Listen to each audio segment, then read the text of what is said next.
Today I am making bone broth with the bones from the rabbits that we harvested the other day. I've boned these all out. I made all of the meat into cubed meat and ground meat, a few other cuts like a cutlet from the belly flap, just because I feel like for us, having meat that's prepared in a way quick and easy to grab and make something, as opposed to having to take out a whole frozen whole rabbit, thaw it, cook it, pull it, whatever. We make better use of the meat this way because it's handier, and life's too busy.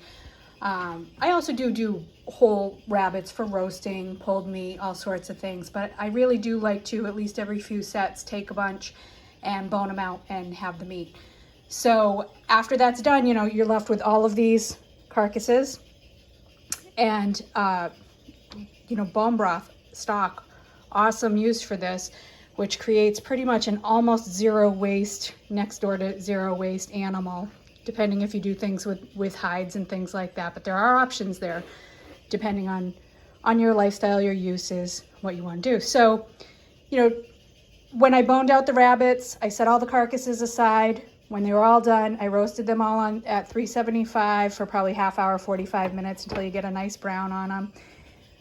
The roasted bones, you don't have to roast them to make the stock or the broth, but they do give a nice deeper roasted flavor.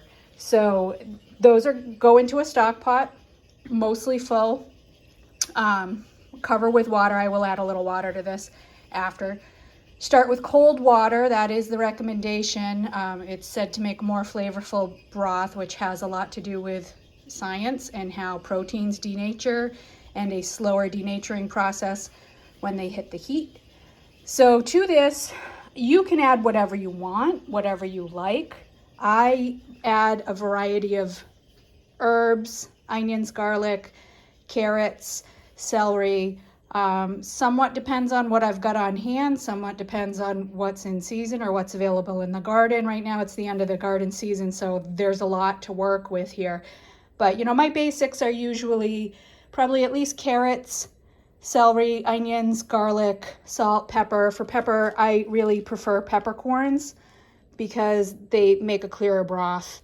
I've got some bay leaves here from my bay tree, so a couple of those will go in.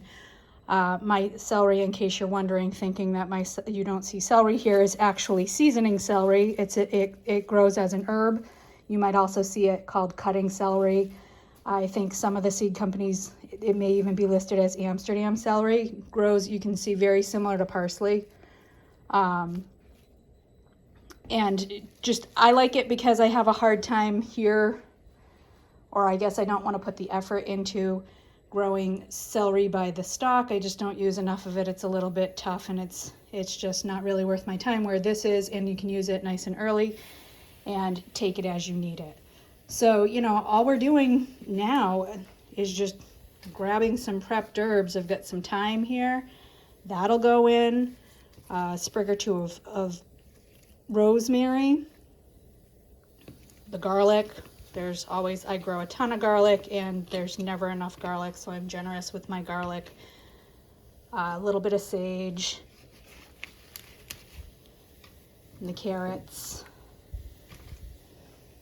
And I have both parsley and seasoning celery here, which look very similar, both going in the pot.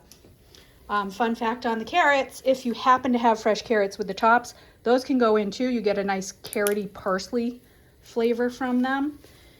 And then, I'll be adding a little bit more water to this pot with the salt and just a few peppercorns. If I'm the peppercorns, you don't need too many.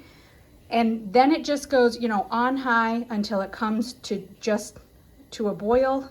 Take it down, or just below a boil. Take it down to a simmer, and then simmer it for 8 to 12 hours.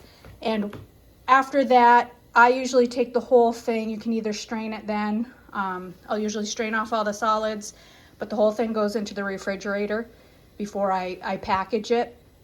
I let the fat come to the top, strain that off as well. And then I have a nice clear broth. I usually freeze mine. It can be pressure canned if you want to make it shelf stable. I find it's just real quick and easy to put it in deli containers, put it in the freezer, and have it in there. It's you know, it doesn't take long to thaw or to thaw out in a soup, stew pot, whatever. So, you know, that's it. The rabbit broth, I've found that the rabbit broth, I like it better than chicken broth. And I think that the reason why is because you don't have the skin and the fat. There's very little fat in a rabbit, but the fat that is in there skims off easily. You get a nice mouthfeel, nice deep flavor. It's just one of the best broths I've had.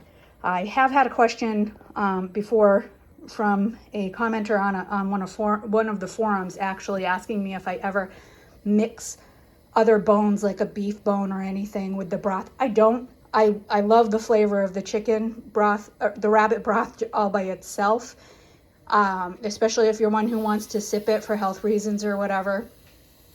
It's a nice light broth with a lot of good flavor. But you certainly could mix these. I've done plenty of mixed bone broths in the past with like poultry and pork bones and beef bones. And you get some really lovely flavors that way too. So if that's your thing, feel free to do that as well. Happy cooking.